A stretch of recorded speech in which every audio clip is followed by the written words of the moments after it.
প্রসঙ্গটা বাউল শিল্পী আবুল সরকার। আবুল সরকার মহা ভুল করেছে, চরম ভুল করেছে।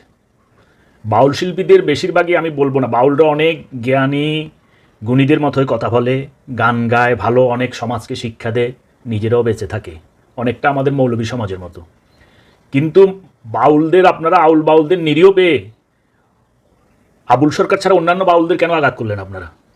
বাউল শিল্পীরা আছে, থাকবে, এরা গান গাইবে। এখন সমাজে কিছু বের হয়ে গেছে, বললো যে বাউল শিল্পী ল্যাটোর মতো গান করে, একজন একটা প্রশ্ন করে, তারপর আরেকজন এটার উত্তর দেয়, ওনার অর্ধেক দেখেছে না। আবুল সরকার যেটা বলেছে ওটা প্রশ্ন হয় না। আমি যদি এখন কথা বলতে গিয়ে আপনাদের সামনে গালাগালি করে কথা বলি, এটা কোনো কথা হবে? কোথায় কোটি কোটি মানুষের সৃষ্টিকর্তা, এই বিশ্ব ব্রহ্মাণ্ডের সৃষ্টিকর্তা, সব কিছু সৃষ্টিকর্তা, যেটা আমরা মুসলমানরা মানি, আমাদের আল্লাহ 99 নামের আল্লাহ, সে আল্লাহকে সে সাধারণ মানে নিচু লেভেলের লোকজনের ভাষায় কথা বলল। আর তার যে জ্ঞানের পরিধি না, এটা প্রকাশ পেয়েছে। শানে নজুল, আমরা যখন 19 ধর্ম পড়েছিলাম তখনও তো বলেছি শানে নজুল আছে, প্রতিটা কথারই শানে নজুল আছে। সে 4 জায়গায় আগে বলেছে, সৃষ্টি করেছে বলেছে, কিন্তু 4টা জায়গার আগে পরে যে প্রসঙ্গগুলো ওগুলো বলেনি। আচ্ছা, এটা না হলে উনি ধরলাম যে জানে না বা জানে, কিন্তু ভাষাগুলোকে এটা হলো।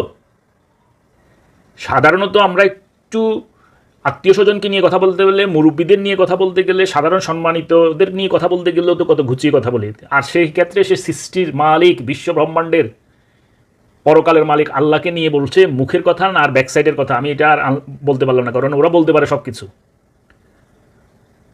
এইসব আগে তো বনে জঙ্গলে করে বেড়ায়, কিছু টাকা করছে, এখন চর্বি হয়ে গেছে। আবার ওই দিন এক হুজুর বলতেছে ওই যে লাকসাম এলাকার বদমাইশটা, যে আল্লাহ নাকি চান্দাবাজ। এখন আবুল সরকারকে আনবেন আপনারা আইনের আওতায়, ওই এসব ভণ্ডগুলারে আনবেন না। রোজাকে পূজা বলবে, এইভাবে বিভিন্ন ধরনের, কোরআনে বলা হয়েছে এই আয়াত, হ্যাঁ এই দলের নাম কোরআনে লেখা আছে, এইসব বলছে, এদেরকে নিয়ে আসেন না, কোরআনকে বিকৃত করার দায়ে।